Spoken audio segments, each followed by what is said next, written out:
Branch unit 9 को एक information मिली थी कि एक हस्बैंड वाइफ है जो नशा करते हैं और नशा के लिए उन्होंने अपने 2 बच्चों को बेचा है, जिसमें से एक अभी 2 साल का है और एक नवजात शिशु है जो करीब 2 महीने की है। जो 2 महीने की बच्ची को इन्होंने बेचा था वो मुंबई में बेचा था। उस आरोपी को उसे हमने आरोपी बनाया, उसको कस्टडी में लिया और जो इन दोनों ने बेचा था इसको भी कस्टडी में लिया।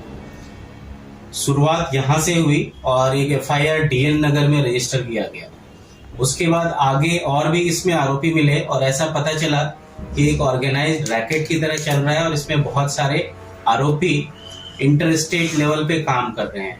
तो इसमें टोटल अभी तक 8 आरोपियों की गिरफ्तारी हुई है और इन 8 आरोपियों के साथ करीब 8 ऐसे बच्चे थे जिनको बेचा और खरीदा गया है। आगे टीम इस पर काम कर रही है और इसमें महाराष्ट्र के अलावा बाहर दूसरे स्टेट में भी बच्चों की खरीदी बिक्री हुई है और इसमें संभावना है कि आगे और भी कई आरोपी इसमें आएंगे और जो भी इसमें जिनका भी रोल आता है उनको किसी को भी हमारी इन्वेस्टिगेशन टीम नहीं छोड़ने वाली। सर, ये बच्चे को किसको बेचते थे? जो बच्चे लेते थे वो लोग उन बच्चों का क्या करते थे? इसमें प्रिलिमिनरी ऐसा पता चल रहा है कि ये किसी कपल को देते थे या फिर इसमें ऐसा भी हुआ है कि किसी को बेचा है और उसने फिर आगे बेचा है। तो एक ऑर्गेनाइज्ड रैकेट है और जो बच्चों का उसमें वेलफेयर है डेफिनेटली वो भी संशयास्पद होता है कि आगे क्या हुआ। तो हमने एक को रिकवर किया तो उसको फिर जो बाल कल्याण समिति होती है उसके थ्रू हमने आगे का प्रोसेस किया और हमारा इसमें यही एम है कि जो बच्चे हैं वो रेस्क्यू हो, उनको गलत तरीके से जिनकी खरीदी बिक्री की गई है और साथ में जो भी आरोपी हैं, जो भी गैंग है, इंटर स्टेट रैकेट है, उसमें जितने भी लोग इन्वॉल्व हैं उन सबको हम केस में आरोपी बनाएंगे और अकॉर्डिंगली आगे का इन्वेस्टिगेशन। सर, इन्हें ऑर्डर कौन दिया करता था बच्चा चोरी करने के? कैसे ऑर्डर मिलते थे और कहाँ से ऑर्डर मिलते थे? किस तरह से करते थे लोग? इसमें जो आरोपी हैं उनके पास ये भी कांटेक्ट में थे जिनको बेचना था या फिर ये रेकी कर रहे थे और जिनको चाहिए था उनसे भी कांटेक्ट हुआ था।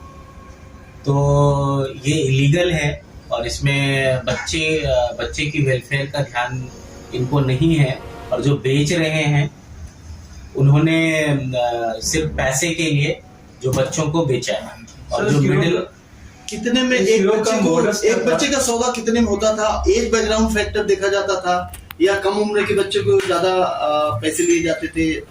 इसमें जो हमें पता चला है एक केस में 60,000 में बेचा था, एक में 80,000 में बेचा था, ऐसे ही एक को 16,000 में बेचा था। तो अलग अलग तरह के वो अलग अलग हैं उसमें और वो आगे के इन्वेस्टिगेशन का हमारा पार्ट है कि एग्जैक्टली और भी कितने लोग इन्वॉल्व हैं, कैसे इनका पूरा रैकेट चल रहा है। सर, इनका मोडस क्या था? कैसे पहचान करते थे और कैसे बेचते थे? ग्राहक और बेचने वालों में कैसे तो ये रैकेट है। एक तो जो बेचने वाले हैं वो भी इन्वॉल्व हैं, वो भी आरोपी हैं, जो खरीदने वाले हैं वो भी हैं और मिडल में जितने लोग हैं जो मिडल मैन है ये पूरी तरह से वो नेटवर्क बनाते थे और ये रैकेट चला रहे थे। ये दोनों हर तरफ से कांटेक्ट में रहते थे और उस तरह से ये बच्चों की तस्करी कर रहे थे।